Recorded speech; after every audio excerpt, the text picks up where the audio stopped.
happened when the Twin Towers fell? Where were you on 9/11? I remember I was in my biology class about to begin teaching at Berkeley High in California. I was trying to impress my mentor as I was a student teacher at the time.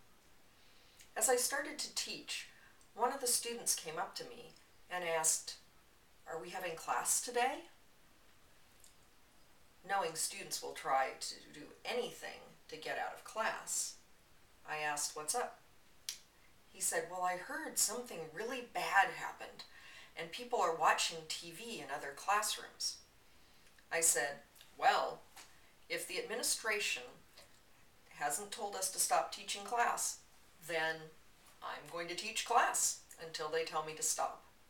So we went on and we held our biology class. And of course, by the time biology class was over, we knew something had happened.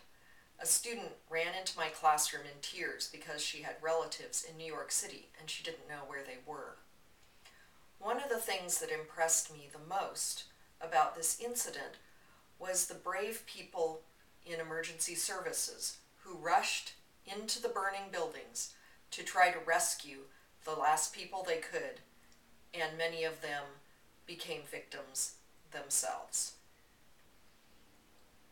This perhaps was one of the events that led to my entering search and rescue. At the time of 9/11, I was already working in emergency communications as a volunteer for the Office of the Sheriff in Contra Costa County. But after this event, I decided I wanted to expand what I was doing for the community. So I joined the search and rescue team. Now, this means often at 1 o'clock in the morning, when it's dark and cold and many times raining, my phone will ring. I'll reach out sleepily to grab it, and it will say, "This is a message from SU for Catherine Levenson. Marin County has requested mutual aid for a search for an at-risk woman who is pregnant. She is 5'4", 110 pounds, and was last seen at 11 o'clock last night, wearing a blue shirt and blue jeans.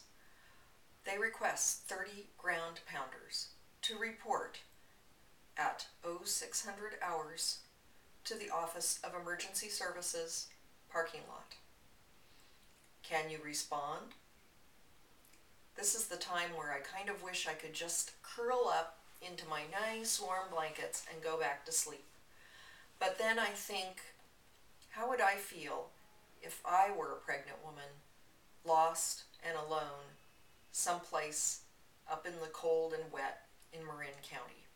And at that point, I press option 1, I can respond. I roll out of bed, struggle into my uniform, go get myself a bowl of oatmeal and some hot coffee, and get on the road. My 24-hour knapsack is already packed and ready to go in the back of the car.